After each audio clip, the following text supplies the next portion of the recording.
महाराष्ट्र ग्रामीण बँकेमधील कर्मचाऱ्यांचा जो उर्मटपणा तुमच्यासोबत तुम्ही मांडला सोशल मीडियावरती व्हिडिओ काढून, तर या संदर्भात तुम्ही कालपासून या ठिकाणी आंदोलनाला बसलेले आहात. तर आज आंदोलनाचा दुसरा दिवस आहे. तर काल दिवसभरामध्ये आपल्या भेटीसाठी बँकेचे कर्मचारी या ठिकाणी कोण कोण येऊन गेले आणि आपल्याला त्या ठिकाणी त्यांनी काय सांगितलं, पुढील दिशा? यस. आज आंदोलनाचा दुसरा दिवस आहे. काल दिनांक 16 रोजी आम्ही आंदोलनाला सुरुवात केली. आंदोलनाला बसण्याचं कारण असं आहे की महाराष्ट्र ग्रामीण बँक शाखेचे जे व्यवस्थापक आहेत संदीप रेड्डी यांचं जे वर्तन आहे किंवा त्यांचं जे बोलणं आहे ते इथल्या खातेदाराशी, इथल्या शेतकऱ्यांशी, पत्रकारांशी ते अत्यंत उद्धटपणाचं आहे. अत्यंत मगरुरीचं त्यांचं संभाषण आहे. लोकांसोबत अधिकाऱ्यांनी बोलताना कसं बोललं पाहिजे, समन्वयानं बोललं पाहिजे, समन्वय राहायला पाहिजे. का की या ठिकाणी या ठिकाणचे ते लोकसेवक आहेत, या आस्थापनेचे ते लोकसेवक आहेत. शेकडो लोकांचा, हजारो लोकांचा हित. आता हे सांगण्याचं काय कारण आहे की आता सध्या कर्जमाफीचा मुद्दा सुरू आहे. मग ह्या संदर्भात मी स्वतः पत्रकार असताना मी त्यांना प्रश्न विचारला किंवा आपल्या शाखेअंतर्गत किती शेतकरी पात्रधारक होत आहेत कर्जमाफीस किंवा किती पात्र आहेत. ते म्हणले मी याची तुम्हाला माहिती सांगू शकत नाही. तर मी म्हणलं ठीक आहे, तुम्ही माहिती सांगू शकत नाही, काही हरकत नाही. मग मला वरिष्ठांचा संपर्क क्रमांक द्या, मी त्यांच्याशी बोलतो. तुम्ही तर माहिती देत नाहीत. मग ते म्हणले की मी वरिष्ठांची सुद्धा तुम्हाला संपर्क देणार नाही. अरे म्हणलं इथं मगरुरी झाली. तुम्ही माहिती देत नाहीत, वरिष्ठांचा संपर्क क्रमांक देत नाही, हे तुमचं कर्तव्य आहे.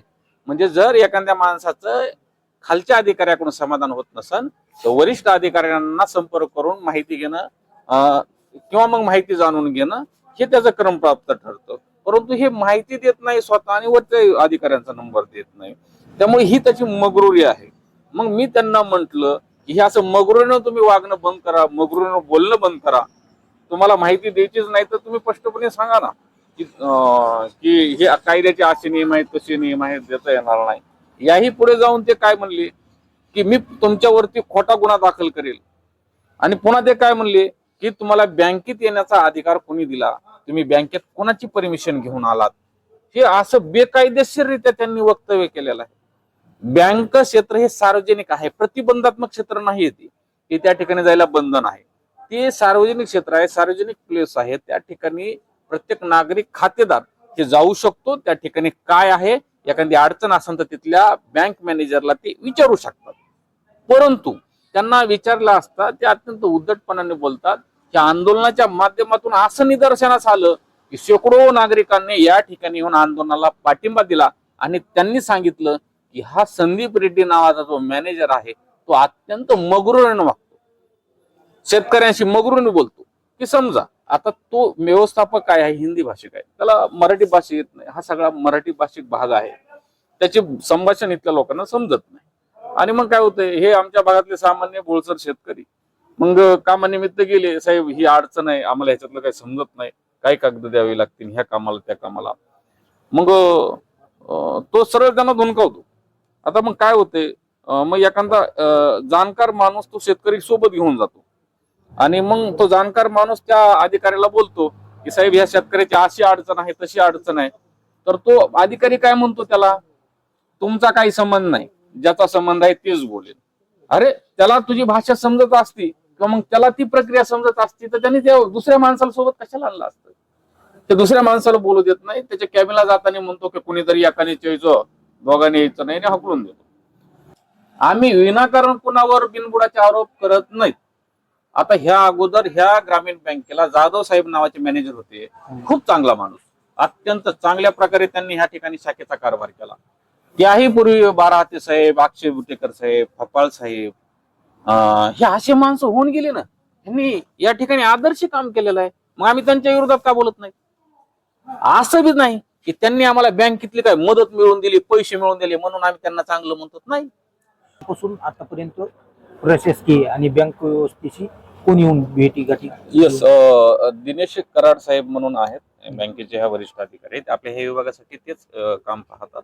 तर ते या ठिकाणी येऊन गेले, त्यांनी भेट दिली आणि व्यवस्थित पद्धतशीरपणे त्यांनी आमच्या भावना आणि आमच्या मागण्या जाणून घेतल्या. त्यांचं म्हणणं असं आहे की त्यांच्या वर्तनामध्ये आम्ही सुधार करू व तुमची जी तक्रार, आपली जी मागणी आहे ती हेड ऑफिसला कळू, पुढे चालून त्याच्यावरती कारवाई होईल. परंतु त्यांचं जे लोकांशी सध्या वर्तन आहे उद्धट वर्तन, त्याच्याबद्दल तर त्यांना पनिशमेंट शिक्षा मिळायला हवी ना. म्हणजे डिपार्टमेंटने त्यांच्यावर काहीतरी कार्यवाही करायला हवी, किंवा मग स्वतःहून तरी त्यांनी थोडी लाज बाळगून या संबंध लोकांची माफी मागायला हवी. किंवा उद्धट वर्तन झालेलं आहे, चुकलं आहे, याचीही भूमिका नाही. म्हणजे असंवेदनशील वर्तन आहे त्यांचं. असे असंवेदनशील असले झंटाफंटा अधिकारी या ठिकाणी ठेवणं किंवा या ठिकाणी कार्यरत असणं हे जनतेला त्रासदायक आहे.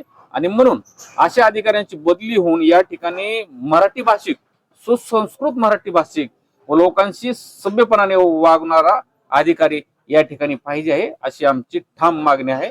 जोपर्यंत ही आमची मागणी मान्य होत नाही तोपर्यंत आम्ही आंदोलन सोडणार नाही. भले हे आंदोलन 8 दिवस चलो, 15 दिवस चलो, महिनाभर चलो, जोपर्यंत याची बदली होत नाही तोपर्यंत आमचं आंदोलन सुरू असेल, हे मी ठामपणे तुम्हाला सांगतो. आपली प्रमुख मागणी काय आहे का की त्यांना पदावरून बदली करण्यात यावी? नाही, पदावरून बदली त्याची फक्त त्यांची या ठिकाणाहून बदली करण्यात यावी. हा भाग मराठी भाषिक भाग आहे आणि तो जे व्यवस्थापक आहेत ते हिंदी भाषिक आहेत.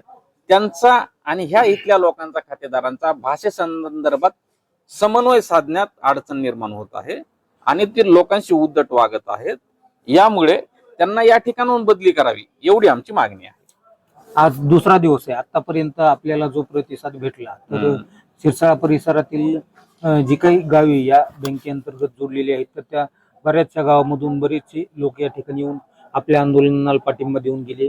या ठिकाणचे राजकीय सामाजिक क्षेत्रातील बरीच प्रतिष्ठित व्यक्ती येऊन गेले. तर आज दुसरा दिवस असून पण त्यांच्याकडून तसा काही प्रतिसाद भेटत नाही असं थोडक्यात तुमच्या बोलण्यावरून दिसतंय. तर हे आंदोलन अशा पद्धतीनं कधीपर्यंत चालवाल का, यामध्ये काही बदल कराल? देशामध्ये, आपल्या राज्यामध्ये असे अनेक आंदोलन झाले की जे 1, 2, 3 दिवसांनी मार्गी लागले नाही. त्यांच्या मागण्या ज्या आहेत त्या सुटल्या नाही किंवा संबंधित आस्थापनेनं, विभागानं त्याला दाद दिली नाही. असे बरेचसे उदाहरण आहेत. परंतु ते आंदोलन थांबले नाहीत. त्या आंदोलन अविरत सुरू राहिली आणि त्या अखेर त्या आंदोलनाला यश मिळाल्याचे अनेक उदाहरण आहेत. तर आम्ही त्याचप्रमाणे त्यांनी कितीही प्रतिसाद दिला काय, नाही दिला काय, प्रतिसाद जोपर्यंत देत नाही तोपर्यंत आम्ही ठाम आहोत आमच्या आंदोलनाच्या भूमिकेवर.